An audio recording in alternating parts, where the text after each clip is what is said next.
This trip right now, getting on this train and having this experience this weekend is 100% from researching this video.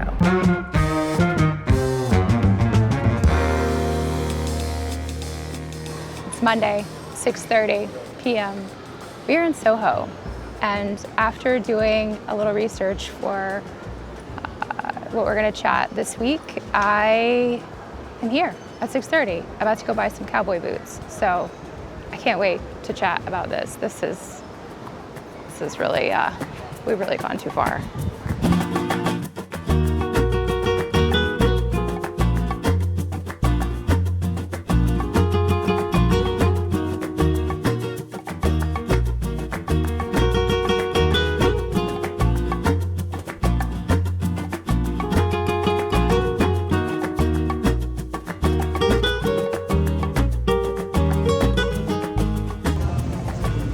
I think we might need this. Yeah, we do.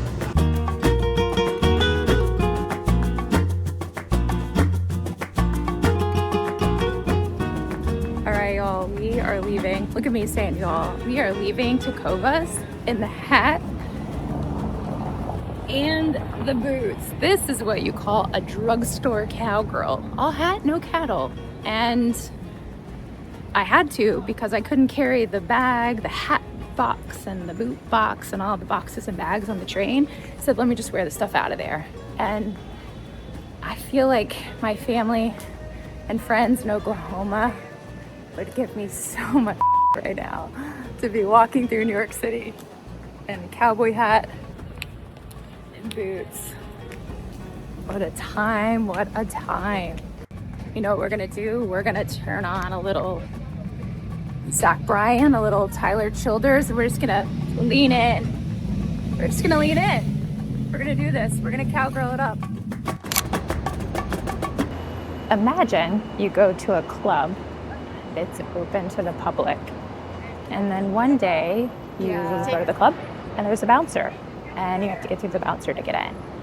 That is what's happening in the agentic era. So you used to just be able to reach your customer, and now you must go through an agent, right? So nearly half of US consumers are using AI to research, source, compare, and make their purchasing decisions. I don't know if the data is probably pretty laggy there, so I'm not sure how accurate that is, but that's the data that I was able to source. Why I actually am creating this YouTube channel, well, actually just one reason, is because it requires me to do research on a weekly basis about the agentic era, distribution, AI, blockchain, where everything is going in my respective industry and finance, and understanding the technology, where it's going, and how we adapt. So it is excellent discipline for me and requires me to think and articulate my point of view, or maybe my lack of understanding. And then hopefully it brings value to whoever's watching. That would be great. Isn't this gorgeous? Look at this. Love this little park. It's about to start pouring rain, like flash flood warning. It's Tuesday, by the way. I mean, you really have to think about the weather in New York all the time. So we have the umbrella, we have the trench, like we are prepared. But so I want to catch up with you on my way to the train. Hopefully it's not just completely pouring rain. It's raining. It's not pouring. Okay, let's step out of the rain for a moment. So the verb for humans is changing from searching to defining the outcomes. So consumers are now trusting agents to do the research, curate, and even complete the transaction on many of their decisions. For example, you could say, I need a pair of black cowboy boots under $500. I need it delivered to my home or available to pick up in New York City, size 9 by Friday, et cetera, et cetera. So you put out those defining outcomes and the agent could execute based on that goal. So the problem is we're losing that connection to our customers. So whether you're a founder, a company, an individual, and you're trying to connect to the end user, the customer. And as we move through this agentic era, I've spoken about how everything's bifurcating to different ends. So on one end is AI, and on the other end is humans. So as we want to connect, we want to connect to the agents. There's ways to do that through tech, through your website, AEO. Won't go into that here. So for this conversation, I want to lean into the human side and really how to maintain that relationship, trust, and connection to the customer, end user, member, guest, making sure that they have discretion and they keep you in mind when they provide those goals to their agents. So I've been doing a little bit of research, and while nobody knows what's going to happen, I have narrowed it down to 3 ways to really stay connected with our humans. So I want to share those with you this week. But for now, we are going to pop back out into the rain and get to the train. And hopefully we'll get there in time, per usual.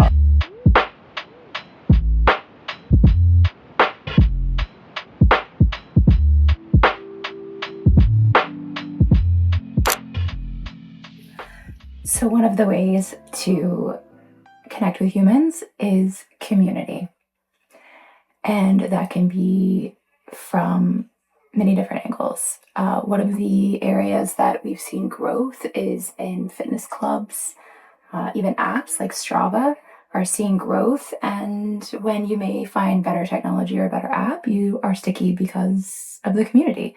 So community is key. Actually, a great example is Starbucks.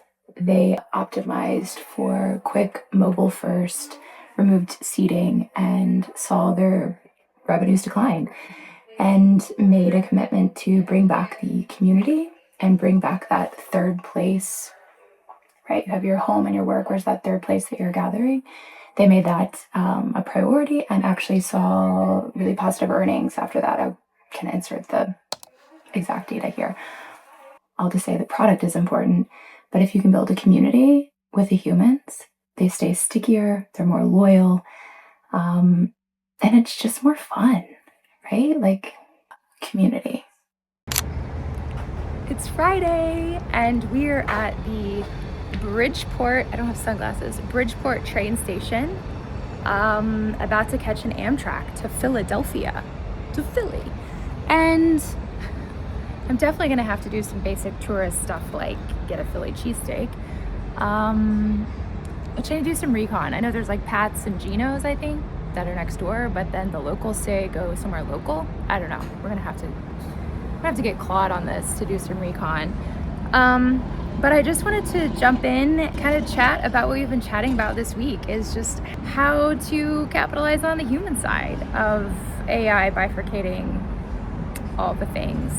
And chatted about community from sauna yesterday, briefly. The next, number 2, is live shopping. I know this is crazy, but I do find that while I'm working in finance, the trends and the habits that take place in consumer tend to flow into all areas. And so we've seen that with like e-commerce. I mean, it took a while to trickle down into finance, but it's happening, live shopping. And we're not talking just TikTok shop. We're talking like there's some data coming out of Asia, and the increase in live shopping over just e-commerce is incredible.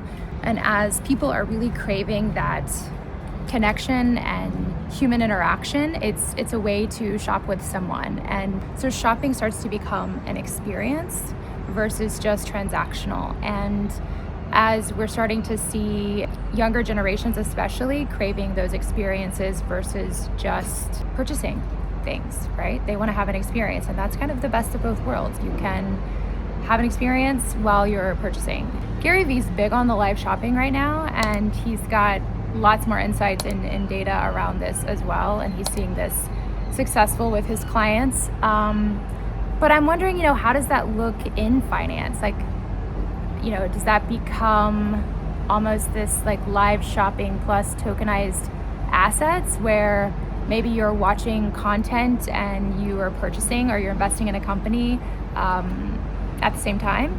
I think that's not so unreasonable. And I think tokenization allows that to happen versus, we have market hours. So would you do live shopping during market hour? It doesn't work. And so I think as we move from the old money to the new money, from the brick and mortar old money structure, market hours, we've talked about that.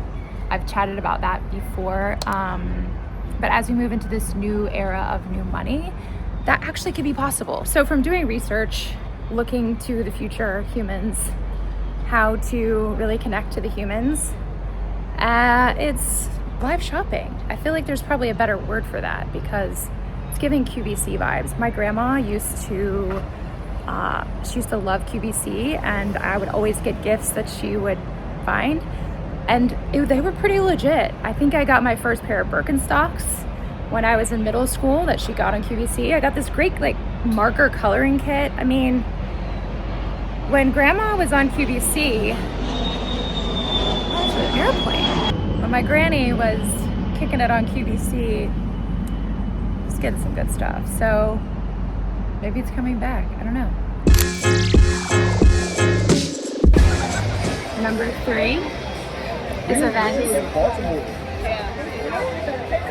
We're at an event.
Have arrived home from the Morgan Wallen concert in Philadelphia, and a time was had. I have lost my voice. I came home, I unpacked, laid down on my bed for a moment, immediately got my laptop ready to book another event. So events are incredible, and we're seeing it in just the data, especially younger generations that are leaning towards experiences over things. So it's a trend that we're seeing overall, and it's amplified even more during this agentic era where so much is digital first that a company, a brand, if you're a founder, creating events is a luxury and a huge differentiator. And I have found that the more I'm plugged in, the more I feel alive when I'm away from my computer, unplugged, not on my phone. I mean, I was on my phone, I had to get some vids, but for the most part, just staying in the moment, and how much better that feels because I don't do it so much. Even when we have meetings at work, it's like we're on Zooms, we're on screens constantly. So just to get away from the screen and just be around a group of people. So I'm so glad that I booked the concert, and yeah, core memes. All to say, if you're thinking about your humans, you've got community, you've got live shopping, which could be turned a lot of different ways. And there's some ways that we could kind of play this in different areas. And then 3 is events. And considering how you can implement those into your strategy. And if you're not at a company, and if you're not in finance and this is not really applicable to you, that's okay too. Then just, you know what, go to events, join communities, because the data is there that other people are craving this too. And it's a great way to just meet humans and connect. So yeah, I think we just need to make the human side of this barbell louder and focus on it more. and not forget about it. It's not just an extra. I think it really could become the luxury, the real differentiator. So as an Oklahoma/Texas gal, throwing on a hat and some boots, singing some country music with some cold beer, it was much needed. And whatever it is that you have maybe put off or you haven't prioritized or you haven't just thought about, to be honest, I just don't think about it. You just go through your week. Actually, that's a good use case to build a scheduled task or an agent to maybe skim your Spotify and let you know when anyone's going to be in your ear if you're a concert person or sports, etc., so that you know what's coming around. Like unless I am just really making an intentional effort to go out and look for an event, I'm not thinking about it. So I think I'm going to build some event agents. It was fun. Go do something fun. Go have a cold beer and just listen to country music and hang out. That's also fun too. Cheers and stay curious.